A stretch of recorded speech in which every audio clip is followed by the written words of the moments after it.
We've arrived at the last destination of our trip, Budapest. Straddling the Danube River, Budapest was originally three distinct cities. Buda on the west bank, with its Fisherman's Bastion and Matthias Church on Castle Hill, Buda to the northwest, which dates back to the Roman settlement of Aquium, and Pest on the east bank, with its iconic Parliament Building. Our day tour dropped us off around the corner from the hotel, and we were lucky to be able to have dinner at the Hungarian Bistro, even though we didn't have any reservations. Marianne had pork, garlic, and potatoes. I had traditional Hungarian stuffed cabbage. Both were very tasty. After dinner, we wandered the streets of downtown, enjoying the beautifully lit buildings. The next morning, we start off with a visit to St. Anne's Church, just around the corner from the hotel. This small church is considered to be one of the most beautiful Baroque buildings in Hungary. Built in 1732, this Roman Catholic church, unfortunately, like many parts of Budapest, was severely damaged during World War II. One of the first things we notice while walking through the city are the gorgeous buildings that line almost every street. I was amazed by the variety of architectural styles and the attention to detail on these grand ornate buildings, including the sheer number of statues adorning them. We're on our way to the Hungarian National Museum, which highlights the history, art, and archaeology of Hungary and the surrounding regions.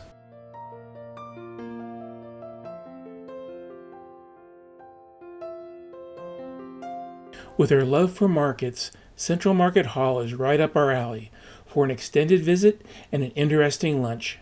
The market was built in 1897 during Budapest's unification, replacing many smaller markets throughout the city. The main floor, where we bought some Hungarian paprika, has over 180 shops. And we had some lunch at one of the eateries on the second level, as well as browsing through some of the souvenir and clothing shops.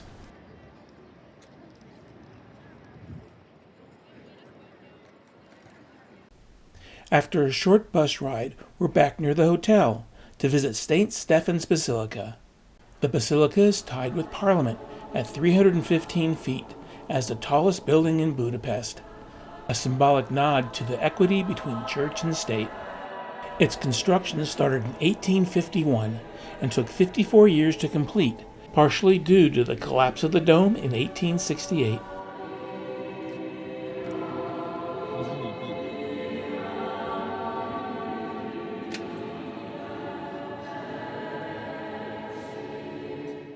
The basilica is dedicated to St. Stephen, Hungary's first king, and his mummified right hand, known as the Holy Right, is displayed in this reliquary.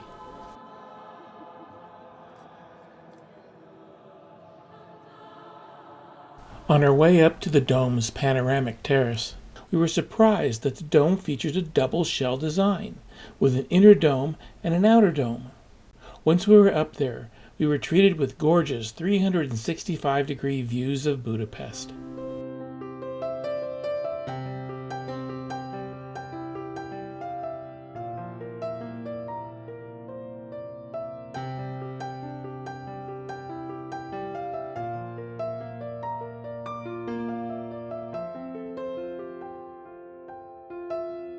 On our way down, we stopped in at the Basilica's museum for a quick look around.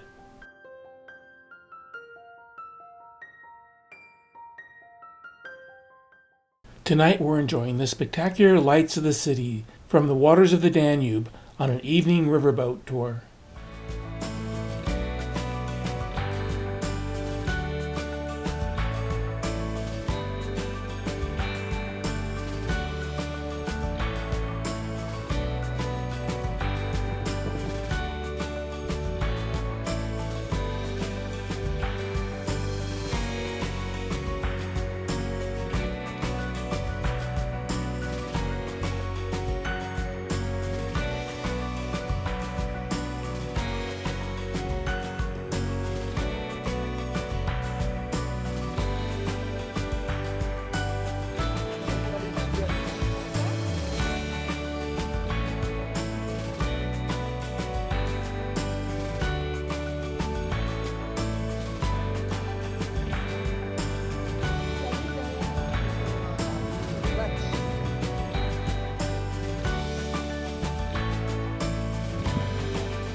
We're spending today on the Buda side of the city, visiting Castle Hill.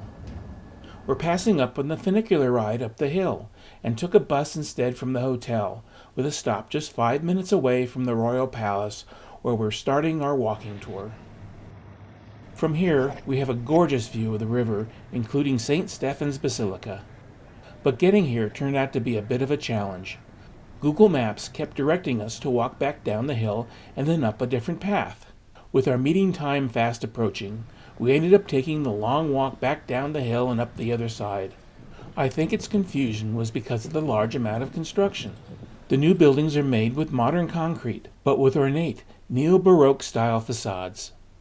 This fountain, of King Matthias on a royal hunt, tells of the king's unattainable love between him and a peasant girl, symbolizing the human heart's never-ending hunt for happiness. In the royal palace, we saw a replica of the Hungarian royal crown, as well as an unusual art display of blue doors representing values of the Christian religion. But the main reason we took this tour was to see St. Stephens Hall. Reopened in 2021 after it was completely destroyed in World War II. It was nice, but a lot smaller than we expected. After leaving the palace, we stopped in at a beer garden for a quick lunch. Just outside this gorgeous government building is the Holy Trinity Column, or Buda's Plague Column, topped with the Father, the Son, and the Holy Spirit represented by a dove. With its impressive tile roof, the Church of Our Lady, commonly known as the St. Matthias Church, was named after the Hungarian king, who was married here twice in the 15th century.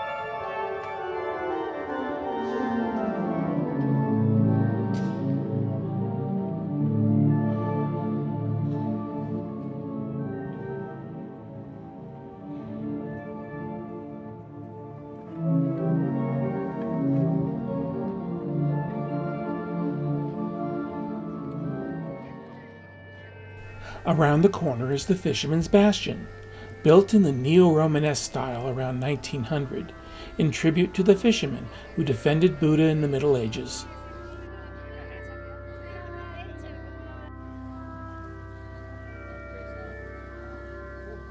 Its 7 white stone towers symbolize the 7 Magyar tribes that founded Hungary in the year 896.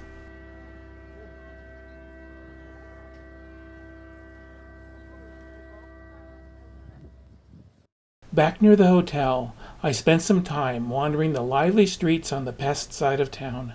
I stopped in at Granny's Langos for a taste of the Hungarian traditional fry bread, made with garlic oil, sour cream, and cheese.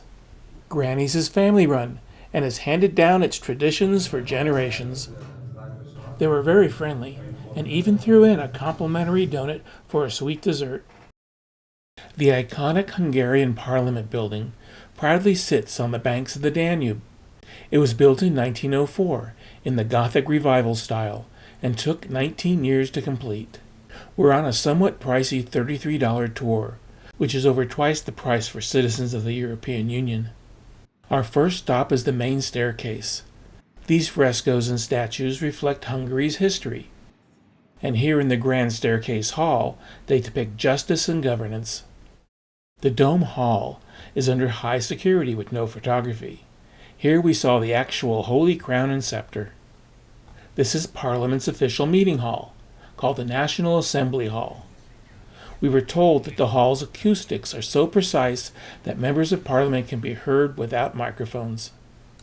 This panel dates back to 1904 when the building was built. It's the master clock, and this panel sent electrical signals that synchronized over 100 clocks throughout the building.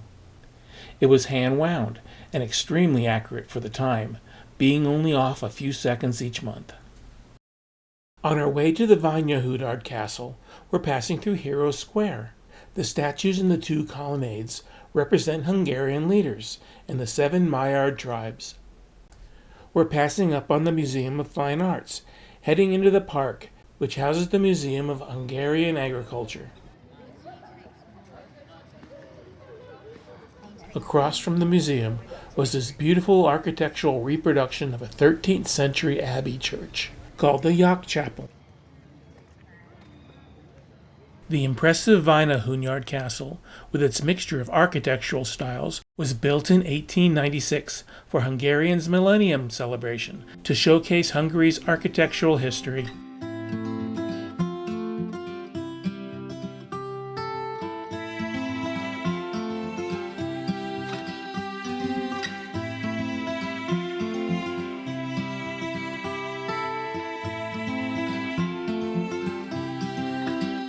Hunting is deeply rooted in Hungarian tradition.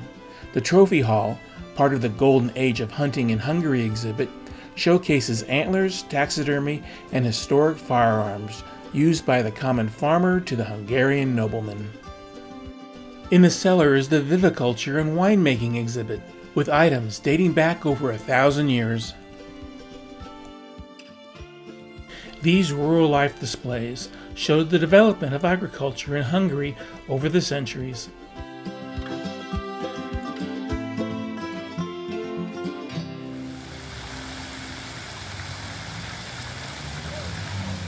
We have reservations this afternoon at the Széchenyi Thermal Bath. This is Europe's largest medicinal bath, with 15 indoor pools, 3 large outdoor pools, and 10 saunas and steam rooms.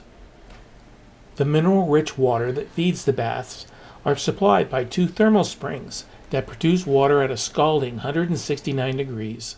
The water is then cooled down to between 80 and 104 degrees. We splurged with a private room, with a bathroom and shower. We were supplied with plenty of towels, bathrobes, and sandals, along with a minibar, with 2 small bottles of champagne, orange and apple juice, even a small box of 4 very tasty chocolates. We have a total of 4 hours here, and that includes a 45-minute couples massage. I have to say one thing about the subways here. It might be due to the fact that they're the oldest subways in continental Europe, but they gave me a feeling of a Disneyland ride. The stations are small, simple, and immaculate. Dinner was simple, with Marianne having some chicken noodle soup, and I had the waitress-recommended pulled lamb with Arabic spices on pita bread. Today is our last day, and we started off with a tour of the Dohány Street Synagogue, also known as the Great Synagogue. It was completed in 1859 in the Moorish Revival architectural style. It's the largest synagogue in Europe and the second largest in the world. It's also unique in that it has a pipe organ. The only other one is the Spanish synagogue we just saw in Prague.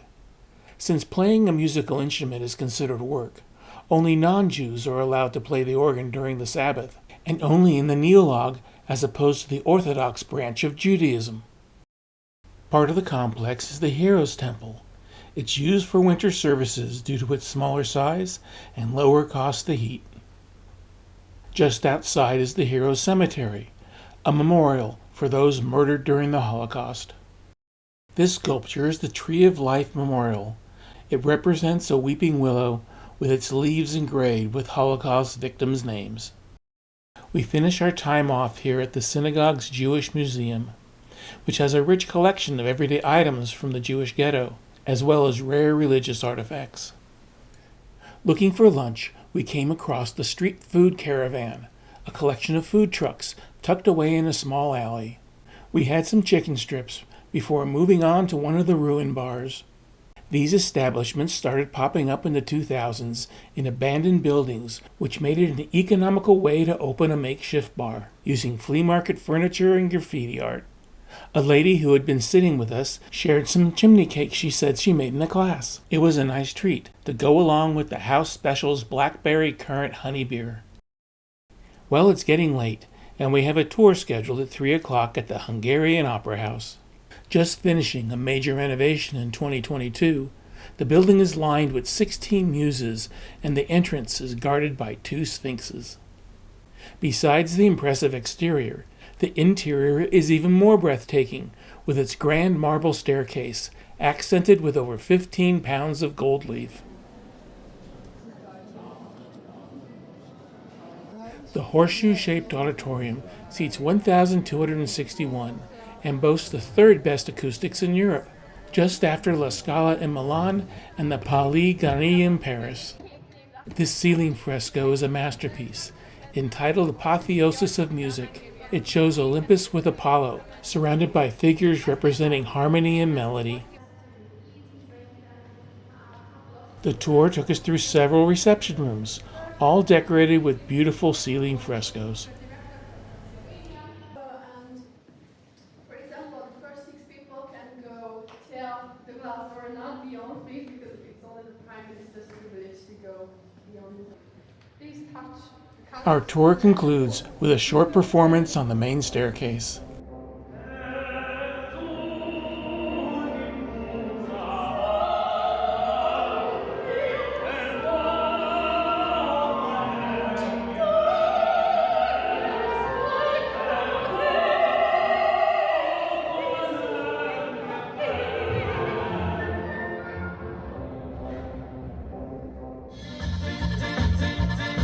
On our way back to the hotel, we passed by an Oktoberfest celebration, so we had to drop in and enjoy a beer or two as our last farewell to this trip to Central Europe.